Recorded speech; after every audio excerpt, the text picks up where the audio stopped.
જંબુસર તાલુકાના અનેક ગામોમાંથી દૂર દૂરથી ખેડૂતો ખાતર લેવા માટે દરરોજ સવારથી જ પહોંચે છે, પરંતુ પૂરતું ખાતર ન મળતા નિરાશ થઈને પરત ફરવાનો વારો આવે છે। ખેડૂતોના જણાવ્યા મુજબ તેમને સવારથી ટોકન આપવામાં આવે છે, પરંતુ થોડા સમય બાદ ખાતરનો જથ્થો પૂર્ણ થઈ ગયો હોવાનું જણાવવામાં આવે છે અને બીજા દિવસે ફરી આવવા માટે કહેવામાં આવે છે।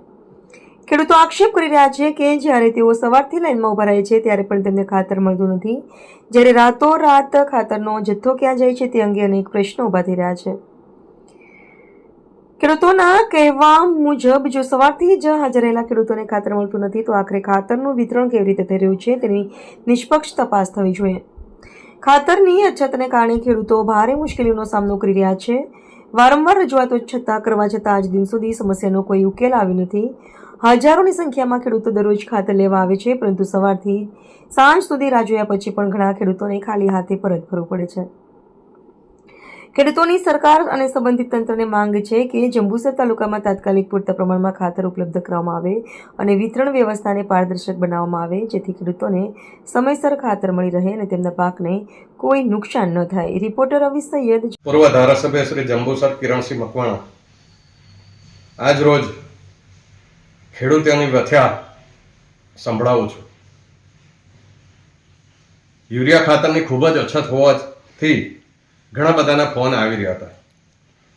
લોકોની યુનિયન જીન જંબુસરની અંદર અગાઉ પણ મેં ઇન્ટરવ્યૂ આપી અને ગાંધીનગર રજૂઆત કરી અને લોકોને ખાતર પૂરું પાડવા માટેનું ઉપરથી સૂચના આપવામાં આવી, પરંતુ હાલમાં પણ એવું એક પ્રસંગ બની ગયો છે કે ગઈ વખતે યુરિયા ખાતરની અંદર ખૂબ લાંબી લાઈન હતી।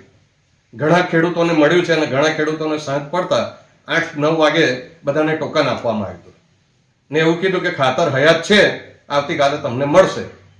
એવા જ એક બાકી ખેડૂતો હતા જેને ટોકન આપ્યું તો એ લોકો સવારે ટોકન લઈ અને બીજે દિવસે જ્યારે યુનિયન જીન જંબુસરમાં આવે છે ત્યારે જે તે સંચાલકો એવું કહેવા માંગે છે કે ભાઈ ખાતર તો પૂરું થઈ ગયું। તો મારી એક જ માંગણી છે સરકાર પાસે કે રાતોરાત આ ખાતર ગાયબ કઈ થયું એની ખરેખર ખેડૂતોના હિતની અંદર જો આ સરકાર માનતી હોય તો એની તટસ્થ તપાસ થવી જોઈએ અને જે તે લાગતા વળગતા હોય એની સામે કડક પગલાં ભરવા જોઈએ, એવી મારી માંગ છે। નવીન પટેલ, ભરૂચ જિલ્લા કિસાન કોંગ્રેસ સમિતિ।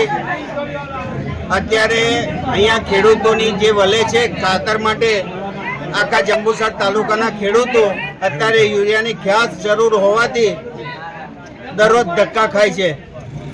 તો આ સોસાયટીની અંદર ખાતર તો આવે જ છે, એ બધા ખેડૂતોને ખબર છે। ગઈ વખતે પણ ટોકન આપવામાં આવ્યા હતા, આ વખતે ટોકન આપવામાં આવતા નથી અને જે પણ ખાતર આવે છે એ ખાતરના જથ્થામાંથી મોટા મોટા જે મગરમચ્છો છે એમને બારોબાર રાત્રિના સમયે આપી દેવામાં આવે છે। તો આ કલેક્ટર અને પ્રાંત અધિકારી શું કરે છે?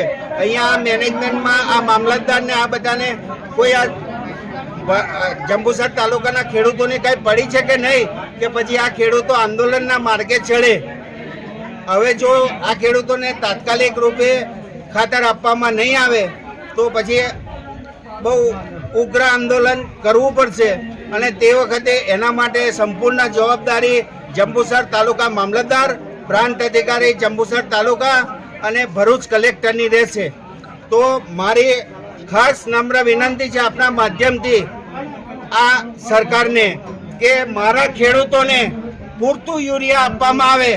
આ જંબુસર તાલુકાની અંદર 2 લાખ એકર જમીન છે, તો આ સરકારને ખબર હોવી જોઈએ કે 2 લાખ ગુણી મારા જંબુસર તાલુકાના ખેડૂતોને જરૂર છે।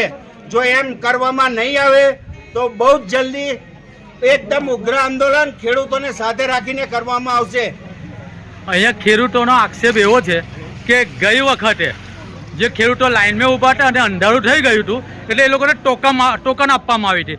એ ખેડૂતોનું કહેવું એવું છે કે ગોડાઉનની અંદર ખાતર પણ હતું, બીજે દિવસે એ લોકો આવ્યા અહીંયા ખાતર લેવા માટે, તો અહીંયાથી ના પાડી કે સ્ટોક પતી ગયો છે, તો એનું શું કારણ છે?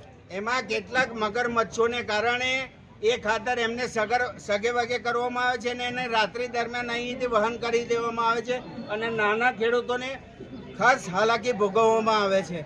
તો તંત્ર આ વિશે ખાસ કાળજી લે અને દરેક ખેડૂતને પૂરતું યુરિયા મળી રહે એવી વ્યવસ્થા કરે।